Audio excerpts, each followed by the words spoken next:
안녕하십니까. 고박사TV를 시청해 주셔서 감사합니다. 이번 영상은 서기 135년경 로마에 의해서 멸망한 뒤 전 세계로 뿔뿔이 흩어졌던 유태인들에 대한 이야기입니다. 천년이 넘도록 존재 자체가 잊혀져 가던 그들이 르네상스 시대를 기점으로 서서히 세상의 그 모습을 나타내기 시작했습니다.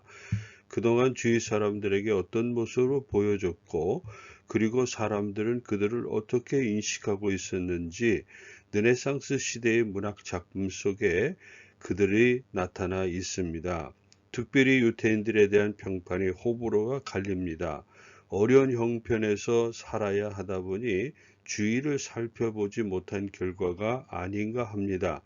이러한 배경이 후에 유태인들을 학대하는 구실이 되었지 않았나 생각합니다. 끝까지 시청해 주시면 감사하겠습니다. 유태인이 처음으로 등장한 작품은 르네상스 시대의 작가였던 지오반니 보카치오가 쓴 데카메론입니다. 보카치오는 이탈리아 피렌체에서 태어나 활동한 이탈리아 르네상스 시대의 대표적인 작가 중에 한 사람입니다. 보카치오가 데카메론을 집필하기 전 유태인에 대한 유언비어가 난무했습니다.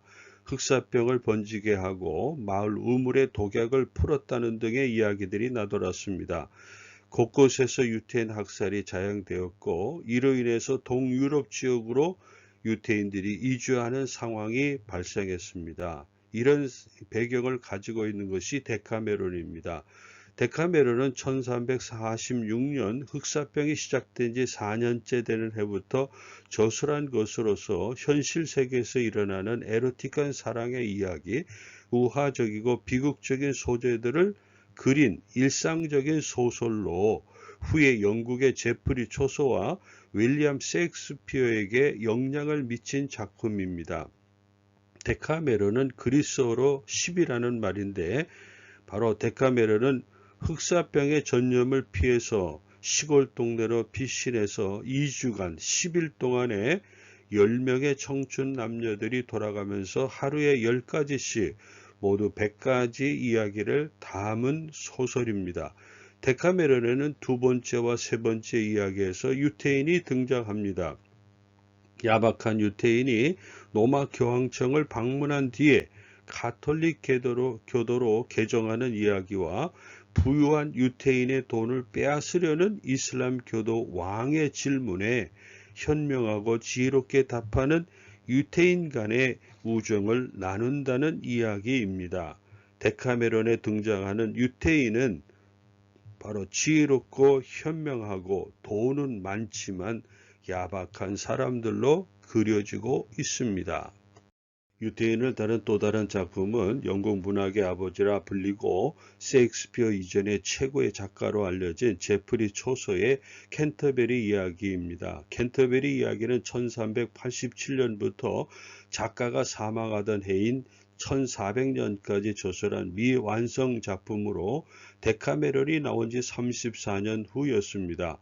캔터베리 이야기는 헨리 2세 왕에 의해서 살해된 캔터베리 성당의 대주교였던 토마스 베켓의 순교를 기리기 위해서 33명의 각 부류의 사람들이 런던에서부터 캔터베리 사원으로 순례를 떠나면서 지루함을 달래기 위해 한 사람이 두 가지의 이야기를 하는 것으로서 데카메론과 비슷한 형식을 갖추고 있습니다. 캔터베리 이야기에는 모두 24편의 이야기를 담고 있는데, 그 중에 하나 수녀 원장의 이야기에서 유태인이 등장합니다. 그 수녀에 의하면 소아시아 유태인 고리대금업자들이 가톨릭 신자의 여자의 7살짜리의 딸 아이를 살해해서 시궁창에 유기했다는 잔악한 유대인에 대한 이야기입니다. 그 아이는 늘 유태인 거리를 지날 때마다 마리아를 찬양하는 노래를 불렀는데, 이를 시기한 나머지 사탄의 사주를 받고 아이를 살해했다고 하는 것입니다. 24개의 이야기 가운데 비록 하나의 이야기지만 유태인에 관한 이야기가 너무나 잔인한 인상을 주고 있습니다. 데카메론에서 보았듯이 부유하고 지혜롭고 그렇지만 야박한 유태인으로 해서 이제는 잔악한 유태인으로 묘사되고 있는 것을 볼 수 있습니다. 이것은 무엇을 말합니까? 그만큼 그 시대 사람들에게 비친 유태인들의 모습이 어떠한지를 잘 말해주고 있다고 생각이 됩니다. 르네상스 시대를 마감하는 16세기 말쯤에 유태인을 소재로 한 작품이 등장합니다. 바로 영국의 세계적인 대문호로 알려진 윌리엄 셰익스피어의 베니스 상인이라는 작품입니다.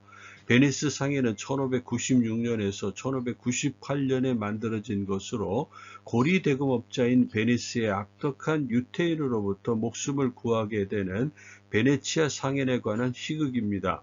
베니스의 가난한 상인 바사니오는 포사와 결혼하기 위해서 유태인 고리 대금업자 샤일록에게 3,000 더카스를 빌리는데 이때 친구 가톨릭 교도인 안토니오가 보증을 서게 됩니다.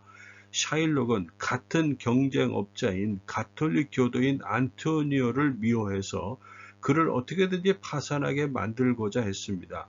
샤일록은 바사니오가 기일 내게 자신의 돈을 갚지 못하면 보증인인 안토니오의 살을 1파운드 베어내는 조건으로 빌려주었습니다.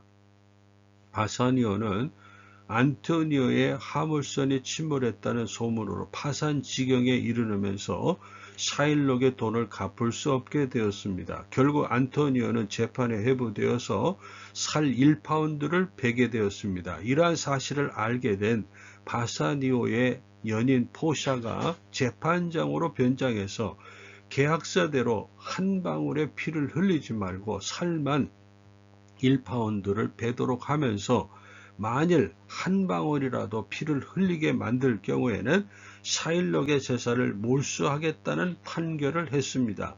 결국 샤일록은 베니스 상인을 위협한 죄로 절반의 제사를 빼앗기게 됩니다. 세계적인 대문호라 불리우는 셰익스피어의 눈에 마저도 유태인은 마치 샤일록과 같은 돈의 노예가 된 사악함을 가진 사람들로 그리고 있습니다. 이런 모습이 점점 커져서 후에 히틀러의 증오와 참상을 가져온 것은 아닐까 하는 생각을 해봅니다. 이토록 르네상스 시대 14세기에서 16세기 말까지 르네상스 시대의 유태인들은 바로 지혜롭고 현망하고 부자였지만은 야박하고 잔인하고 돈만 하는 사악함을 가진 사람들로 그리고 있다고 하는 것입니다. 여러분 생각은 어떻습니까? 끝까지 시청해 주셔서 감사합니다.